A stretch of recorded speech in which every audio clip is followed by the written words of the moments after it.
Kosair Children's Hospital and Kosair Children's Medical Center, Brownsboro. We are a very large children's hospital, and we are nationally recognized as one of the best.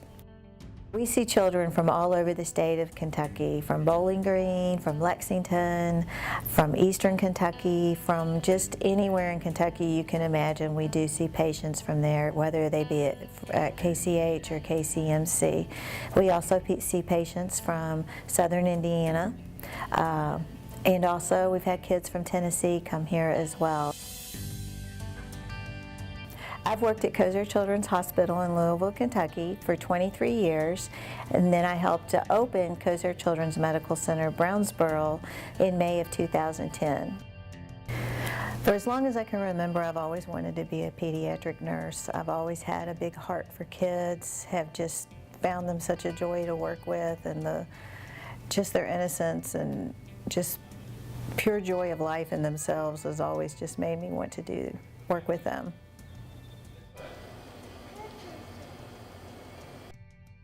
I hope that during all my years with KCMC and KCH that I have made a positive impact on the kids and the families. I hope I've taught them a little bit about what compassion is, what love is, what caring for others is, whether you know that person or not. A lot of these families I've met for the first time, and I may only be with them for 15 minutes. I could be with them for an hour. On my days of floor nursing at KCH, I could be with a family for 12 to 13 hours a day, sometimes 3 to 4 days a week for weeks on end.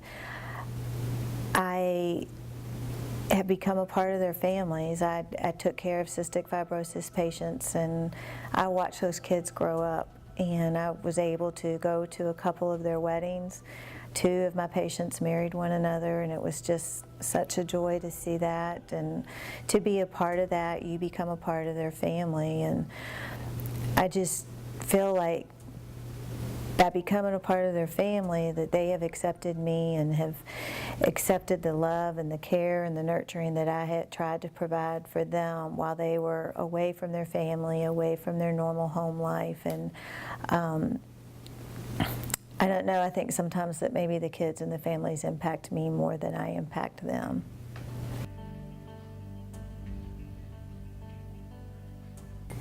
I just think that sometimes when they're going through a very difficult time, in adversity, their true strength and courage comes through. And as a nurse, we have to be strong for them and to be able to get them through all these difficult times. And many times I feel that they're the stronger for me. I don't break down around them. Sometimes I've cried with them and shared their tough times when they feel like they are about to give up. But many times those kids lift me up and show me what the importance of life is and what the importance of giving and loving and just showing others how their faith and their resistance and their persistence can get them through anything.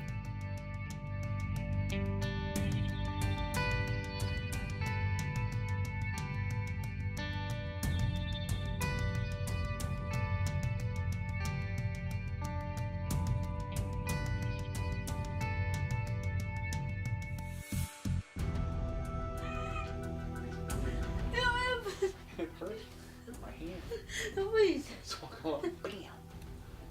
What are you trying to? I don't know. You came to see me and tried to get me to brush my teeth. Yeah.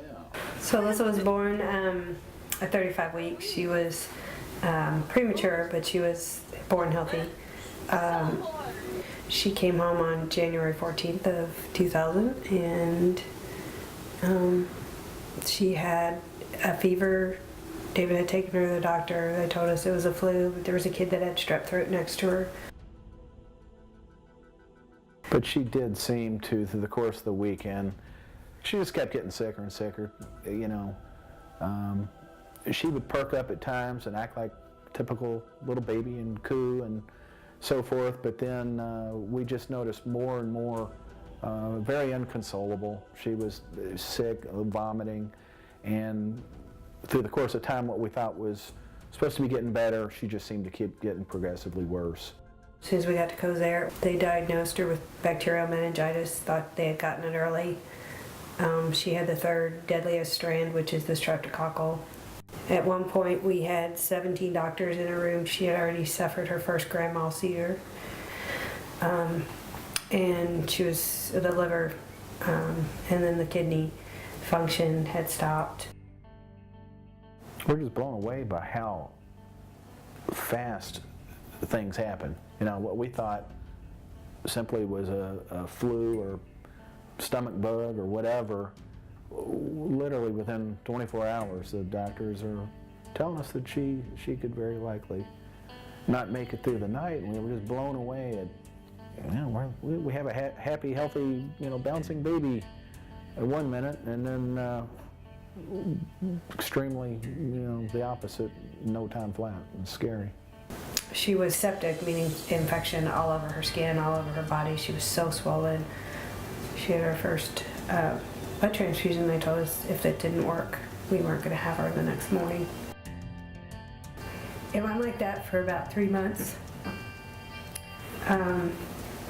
Where after we got the kidney on dialysis and everything, she still was so sick and hooked up to all the machines. At one point we were one of the 3 sickest. She was one of the 3 fighting for her life in Kosair, and the 2 other kids didn't make it. I don't see how the nurses at Kosair do it. They came in several times. Doctors would tell them it didn't look good. And you know, they would work on consoling us. I remember David telling me that the nurses would pull him aside because I wouldn't go home at all. I slept there at night and everything. Nurses would pull him aside, worried about me. I had doctors tell me to go home. I probably was going to lose her. You know, Dave and I both looked at each other and said we would get her well, and then we would figure out us. Because we couldn't even be there for each other at that point. And it was amazing how the nurses would come in with a smile on their face every day and try and cheer us up. How about the corn? Can we make some corn? Is the corn up there? Yeah. Something like this? They do that. Good job. Good job. The simplest impact of them knowing that I truly care about their child. When a parent is here and they're nervous because their little one is going in for a procedure, I know what that feels like, and I hope, I mean, I guess all of us hope, that the parents really feel that care and compassion for their children. He was 8 months old when we went into Kosair, and he was supposed to be in and out in a week. That night we had just gone to sleep for about an hour, and we were woken up and we were told that he had gone into cardiac arrest. Luckily, Dr. Ye was down the hall. He had started compressions and restarted Evan's heart, and they reopened him back up. And so they put him on ECMO at the time, which is a heart-lung machine, a lot of times used for preemies, and it was chaos. For about 4 weeks he was in the peds ICU, and every doctor thought that something else was going to take him away. So we came in to see him. He was just covered with tubes in this bed. We couldn't touch him, couldn't really get near him. We could talk to him, but that was about it. There could be complications from the ECMO machine. He could have a blood clot go to his brain and cause severe brain damage or worse. Within that 4 weeks, he got some kind of infection that went through his body. And so the infectious disease doctors were called in, and that also could take him from us. I felt very lucky that all of those experts were in that building. You know, the infectious disease doctors were right there. Everybody was right there all the time.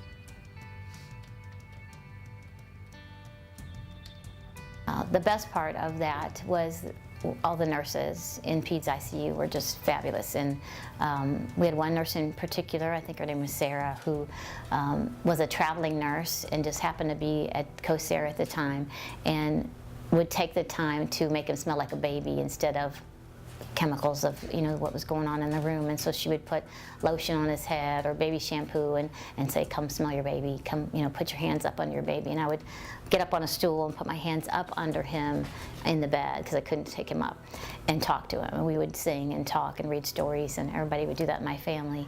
And when I was there and talking to him, you could see the results on the machines. You could see his heart rate go up. And so I knew that he knew I was there. After about 4 weeks, we knew that his heart was starting to repair. Things were getting better. I was able to hold him even though he was still hooked up to tubes. We didn't have to stay down around McDonald House because we could come home and sleep and shower and go back to the hospital. And things got a little bit better. We waited, and one day he sat up and he was hungry. And so it was just amazing where he was to where he went after 5 weeks. But strangely enough, at 5 weeks, my daughter, who was 5 and had been shuffled among family and friends while we were at Kosair, fell and broke her elbow at a playground. They brought her to Kosair emergency room, and at that time they were making plans to put her in the room next to my son so that we wouldn't have to go between the floors or, you know, area in the hospital. So it was crazy. So we, you know, I figured we were putting in our time at Kosair as much as we needed to. At 6 weeks, he was able to come home with a PICC line in his head, and I gave him medications throughout the day and night. He was able to have some rehabilitation with first steps and learn to crawl and walk in the same week. And you know, from then on, it was just gangbusters. He just did so much, you know, it was truly a miracle as far as we're concerned. The nurses were fabulous, as I said before. I feel like they really cared about our family and about my child, and that allowed me to leave for hours at a time and sleep because I knew that somebody good was going to take care of him. So, you know, overall, it was a wonderful experience for us. We've had friends who've had children at Kosair. It's difficult for me to go visit them, but I've gone, and every time I go, I get that feeling in the pit of my stomach again, even though it's been over 15 years. But it's the best place for our kids.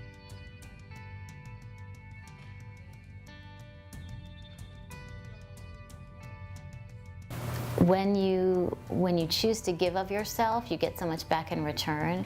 We've taken snacks and food down to the family waiting room right outside Peds ICU. We just leave them anonymously because we've been there. We know what it's like to spend all that time in there. So we have done some things.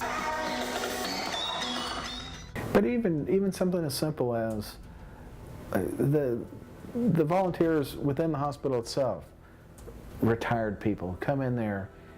And, you know, here you are, your world couldn't be any worse. So you just, a horrible situation, you know, you've got the weight of the world on your shoulders. And every day, you know, whether it's the little old lady pushing the coffee cart, it'd be somebody come in and they had such a big smile on their face. And I always kind of wondered, like, how can you be so happy in a place like that, you know? I just kept thinking, oh, you do this day in, I mean, day out, and you're not getting paid a cent for it. And they would do it, and they would smile, and they would hug you, and it was like somebody just sent in an angel for 15 minutes just to take your mind off of it. Kosair is a worthy charity. I mean, it is a place that helps children from all over because their children needed the help, and so it's a place of hope for the people in Kentucky especially, and children are always worth a bet. Right, left, point. Hands on the head. Right, left, roll to the side, drop.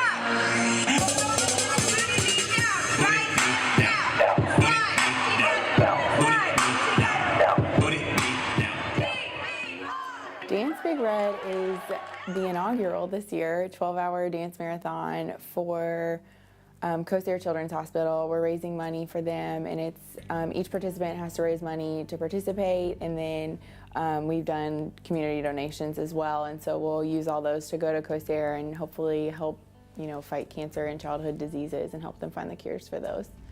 I did not decide. Kelly actually came up with the idea of raising money for Kosair Children's Hospital. And when talking with her, she had the idea of getting to the level of UK's Dance Blue. And so I was like, oh, I've heard of it, but I've never been a part of it. And so to try and see how we can get it up to that level. So making the awareness for the first time, since this is in its inaugural year, and just hoping to see if we can reach some of those small-term goals, which is to raise the money as much as we can. Our $10,000 goal this year, but also just to get us off our feet in this first year.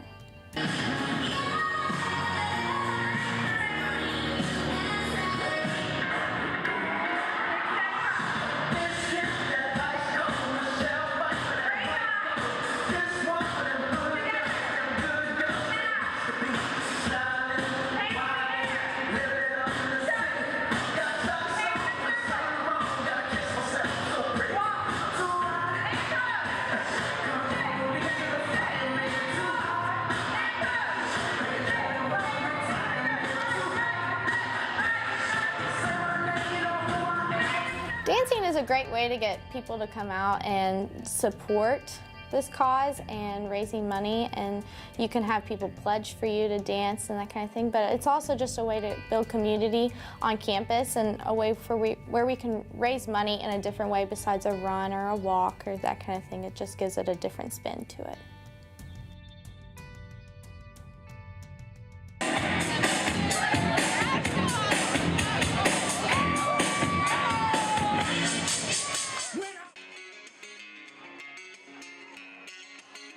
When we went and visited Kosair Children's Hospital, it was nice to see the different aspects and the different places that they help out. It wasn't just a heart condition or one of those kinds of things. They had a more broad spectrum, and to see that they treat so many patients outside of one certain thing was pretty awesome, actually.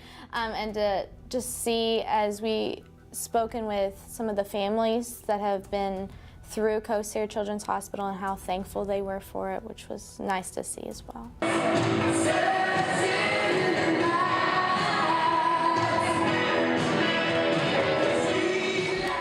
purpose of Dance Big Red is to raise awareness of the amazing things Kosair Children's Hospital is doing, not only in Louisville, Kentucky, but in the Bowling Green community as well. I mean, it reaches across the entire state, and it provides phenomenal care for our state's children. And so having this event raises that awareness. I was the chairperson, so I've contributed a lot to this event, but I want to make people feel good about what they're doing. I want them to feel good about the work that they're doing. I want my committee to feel good about the work that they're doing.